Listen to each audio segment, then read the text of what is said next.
अस्सलाम वालेकुम पाकिस्तानियों।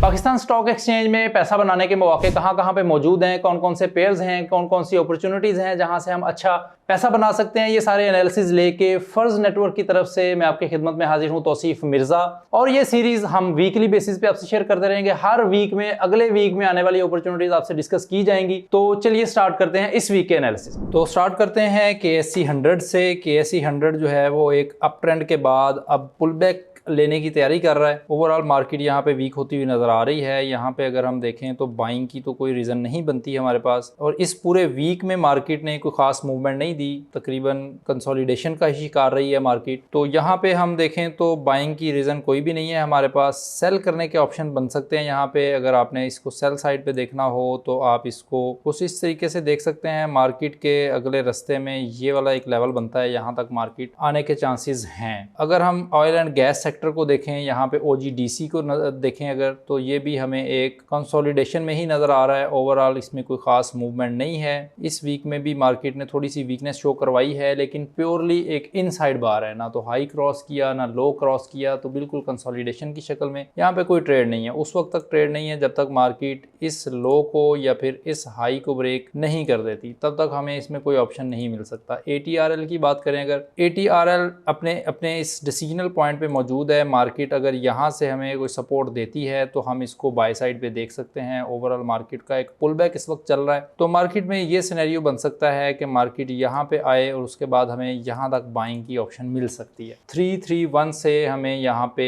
387 तक एक ट्रेड अपॉर्चुनिटी मिल सकती है। उसके बाद अगर हम POL की बात करें तो ये एक स्ट्रॉन्ग ट्रेंड में चलता हुआ नज़र आ रहा है। यहाँ पे हम अगर बाइंग की ऑप्शन देखें तो बाय हम कहाँ से कर सकते हैं, यहाँ पे हमें एक अच्छा पुल बैक नज़र आने के बाद इस पॉइंट से हमें बाइंग मिल सकती है। उसके अलावा हमें इसमें एक दूसरा ऑप्शन भी मिल सकता है, एक इसके रास्ते में ऑर्डर ब्लॉक भी मौजूद है। हम यहाँ पे इसको इस तरीके से भी देख सकते हैं। तो डायरेक्शन इसकी क्लियर है, डायरेक्शन इसकी बाय ही रहेगी, लेकिन एंट्री का पॉइंट हमारा डिफरेंट हो सकता है। मार्केट अगर हमें 581 के रेंज में कोई कंफर्मेशन देती है तो यहीं से बाय बनती है। अगर वहां पे कंफर्मेशन नहीं मिलती तो आप 564 तक इसके आने का वेट कर सकते हैं। वहां पे फिर आप इसको बाय साइड पे देख सकते हैं। PSO की बात कर लें अगर, तो PSO एक लंबे डाउन ट्रेंड में चल रहा है। PSO काफी हफ्तों से जो है वो गिर रहा है, लेकिन बहुत ज्यादा मोमेंटम के साथ नहीं गिर रहा, स्लो पेस के साथ गिर रहा है। प्राइस का अगला टारगेट ये नजर आ रहा है बनता हुआ। यहाँ तक प्राइस 1 वीक में या 2 वीक में या 4 वीक में यहाँ तक जा सकती है। तो बाय की तो कोई रीजन नहीं है इसमें। सेल साइड पे आप इसको देख सकते हैं। मार्केट अगर कोई यहाँ तक पुल बैक देती है तो उसके बाद आप इसको सेल साइड पे देखें। बाय की कोई खास रीजन इसमें मौजूद नहीं है। तो अगर लंबे ट्रेंड की बात करें तो फिर मार्केट इसको टच करती हुई भी हमें नजर आ रही है। दोनों ऑप्शन हो सकते हैं। PPL की बात कर लें, PPL भी एक कंसोलिडेशन फेज में मौजूद है, लेकिन यहाँ पे इसका एक लेवल भी इंपॉर्टेंट है। यहाँ पे अगर इस लेवल को मार्केट ब्रेक करके नीचे आती है तो फिर हमें कोई ये सिनेरियो मिल सकता है। तो ओवरऑल यहाँ पे भी बाइंग की कोई रीजन नहीं है। मार्केट वीक है, सेल साइड पे इसको आप देख सकते हैं, लेकिन वो भी कोई बहुत लंबी नहीं है। मार्केट ओवरऑल कंसोलिडेशन में है। हब पावर कंपनी की बात कर लें तो ये एक लंबा अप ट्रेंड करने के बाद इस वक्त ऑलमोस्ट रिवर्स कर चुकी है अपने ट्रेंड को। यहाँ पे हमें साइन ऑफ रिवर्सल्स नजर आ रहे हैं, तो हो सकता है कि अभी इसका ये डाउन ट्रेंड कंटिन्यू रहे। तो अगर डाउन ट्रेंड चल रहा है तो हम सेल इसमें कहाँ से देख सकते हैं, यहाँ पे हमारे पास एक तो ऑप्शन ये बन सकता है कि मार्केट इस हाई तक आए और हमें कोई sell strong sign of weakness दे तो हम उसको सेल साइड पे देखें। और अगर इसको लंबे टाइम के लिए देखें तो मार्केट यहाँ तक भी आ सकती है, यहाँ तक भी हमें कोई ऑप्शन मिल सकता है सेल करने का। उसके बाद फिर ये वाली ट्रेड हमारी लंबी होल्ड हो सकती है। दो ऑप्शन है, डायरेक्शन क्लियर है, दोनों तरीकों से मार्केट सेल में ही जाएगी, लेकिन एंट्री का डिफरेंस हो सकता है। उसके बाद कमर्शियल बैंक्स को अगर देखें, कमर्शियल बैंक में मीज़ान बैंक जो है वो स्ट्रेंथ दिखा रहा है। मार्केट मीज़ान बैंक क्लियरली इस टारगेट को अब अचीव करता हुआ नजर आ रहा है, लेकिन इसमें अगर हमने बाइंग में बैठना है तो कहाँ से बैठेंगे। ऑलरेडी आप बाय करके बैठे हुए हैं तो अच्छी बात है, होल्ड करें उसको। अदरवाइज आप इस पॉइंट से 242 से आप इसको बाय साइड पे देख सकते हैं। जब यहाँ पे प्राइस पुल बैक के बाद आए, कोई कंफर्मेशन बने तो आप इसको बड़ा इजीली बाय कर सकते हैं। फैसल बैंक की बात करें अगर, फैसल बैंक ओवरऑल एक वीक ट्रेंड दिखा रहा है, ओवरऑल एक डाउनवर्ड ट्रेंड दिखा रहा है, लेकिन बहुत ज्यादा मोमेंटम में नहीं है, स्लो पेस के साथ मूव कर रहा है। एक इंपॉर्टेंट लेवल इसके रास्ते में यहाँ पे मौजूद है, यहाँ पे इसका रिवर्सल बनने के तो कोई साइन नजर नहीं आ रहे। यहाँ से थोड़ी बहुत सपोर्ट ले सकता है, यहाँ पे कोई इस तरह से सिनेरियो बन सकता है, तो आप इसको सेल साइड पे ही देखें। फिलहाल मार्केट ये डायरेक्शन बना सकती है। उसके बाद एमसीबी की अगर बात करें, एमसीबी इस वक्त यहाँ पे अपने स्ट्रॉन्ग लेवल पे मौजूद है, यहाँ से रिवर्सल भी हो सकता है और साइन भी बन रहे हैं रिवर्सल के। यहाँ पे अगर आपको डेली की एक कैंडल इस हाई के ऊपर क्लोज होती हुई मिले तो आप इसको फिर बाय में जाता हुआ यहाँ तक देख सकते हैं। तो ओवरऑल यहाँ पे बाइंग की अपॉर्चुनिटी बन रही है। सीमेंट इंडस्ट्री में आ जाएं तो यहाँ पे पायनियर सीमेंट की अगर बात कर लें, ये वाला इंस्ट्रूमेंट ओवरऑल एक अप ट्रेंड में चल रहा है, जिसका इस वक्त एक पुल बैक स्टार्ट हुआ है। तो पुल बैक अच्छा पॉइंट है हमारे लिए इसको बाय साइड पे देखने का। तो हमारे लिए इंपॉर्टेंट एरिया ये वाला पॉइंट बनेगा 143.06 वाला प्राइस, यहाँ पे कहीं पे इसके आसपास मिलती है तो हम इसको बाय साइड पे देखना चाहेंगे। तो यहाँ पे कंफर्मेशन के बाद आप इसको बाय कर सकते हैं। कोहार्ट सीमेंट की अगर बात कर लें तो ये भी एक अप ट्रेंड के बाद, पुल बैक के बाद वापस ट्रेंड में एंटर होता हुआ नजर आ रहा है, तो हमें इसमें बाइंग की अपॉर्चुनिटी मिल सकती है। इसको बाय करने के लिए हमें इसको देखना होगा,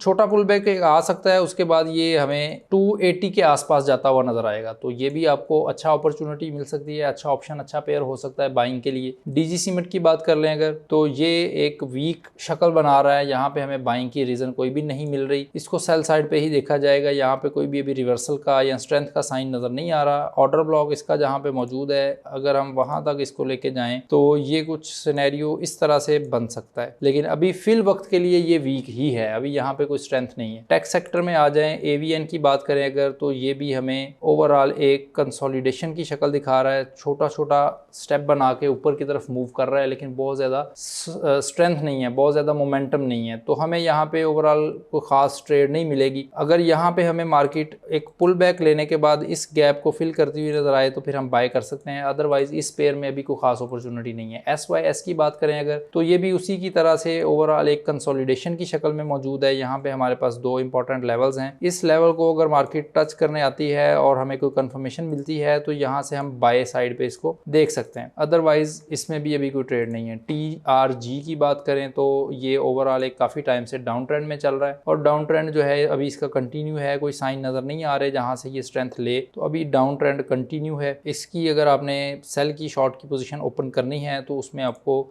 यहाँ पे एक पुल बैक देखना है, पुल बैक का इंतजार करना है, उसके बाद आप इसको सेल कर सकते हैं। पुल बैक का एरिया बनता है 56.25, इसके आसपास कहीं कंफर्मेशन मिले तो आप इसको सेल कर सकते हैं। फूड एंड सेल्फ केयर की कैटेगरी में देखें तो यूनिटी की बात कर लें तो ये भी अप ट्रेंड के बाद एक डाउन ट्रेंड में चलता हुआ चला जा रहा है और अभी ट्रेंड खत्म होने के कोई चांसेस नजर नहीं आ रहे, बिल्कुल आराम से स्मूथली ये डाउन ट्रेंड में चल रहा है और ये एक इंपॉर्टेंट एरिया भी है। यहाँ से अगर मार्केट ब्रेक करती है तो इसके रीटेस्ट पे हम इसको सेल साइड पे ही देखेंगे। तो ओवरऑल ये मार्केट वीक है, इसमें बाइंग की कोई रीजन मौजूद नहीं है। FFL की बात कर लें, FFL यहाँ पे अपने एक डिसीजनल पॉइंट पे मौजूद है। यहाँ पे प्राइस अगर हमें कोई साइन ऑफ स्ट्रेंथ देती है, एक दफा मार्केट यहाँ से रिवर्स हो चुकी है, अगर दोबारा यहाँ पे आए और कोई साइन ऑफ स्ट्रेंथ दे तो हम इसको फिर यहाँ तक बाय में जाता हुआ देख सकते हैं, यानी कि हमारी एंट्री बनेगी 8.04 के आसपास और हमारा टारगेट होगा 10.44 तक। तो ये एक अच्छा ऑप्शन हो सकता है हमारे लिए। लास्ट पे हमारे पास पेयर मौजूद है कोलगेट का। कोलगेट को अगर देखें तो ये काफी टाइम से डाउन ट्रेंड में मौजूद है और ऐसा कोई भी साइन अभी नजर नहीं आ रहा कि ये डाउन ट्रेंड रुकने का नाम ले रहा हो, ये भी कंटिन्यू है, चलता चला जा रहा है। तो आपको इसमें बाय हरगिज नहीं ढूंढनी। कोई भी पुल बैक मिलता है, कोई भी अच्छा ऑप्शन मिलता है तो आप इसको सेल साइड पे ही देखें, इसमें बाइंग की कोई रीजन मौजूद नहीं है। तो दोस्तों ये थे इस वीक के एनालिसिस। उम्मीद करता हूं कि आप अपनी ट्रेडिंग स्ट्रेटजीज के साथ इन एनालिसिस को अलाइन करके रीजनेबल प्रॉफिट बनाने की कोशिश करेंगे। मजीद इन पेयर्स के अलावा अगर आप किसी पेयर के बारे में एनालिसिस चाहते हैं तो उसे कमेंट में मेंशन करें, तो हम आपके लिए उनके ऊपर एनालिसिस शेयर करेंगे। तो मिलते हैं अगले वीक की एपिसोड में। Thank you guys, Allah Hafiz.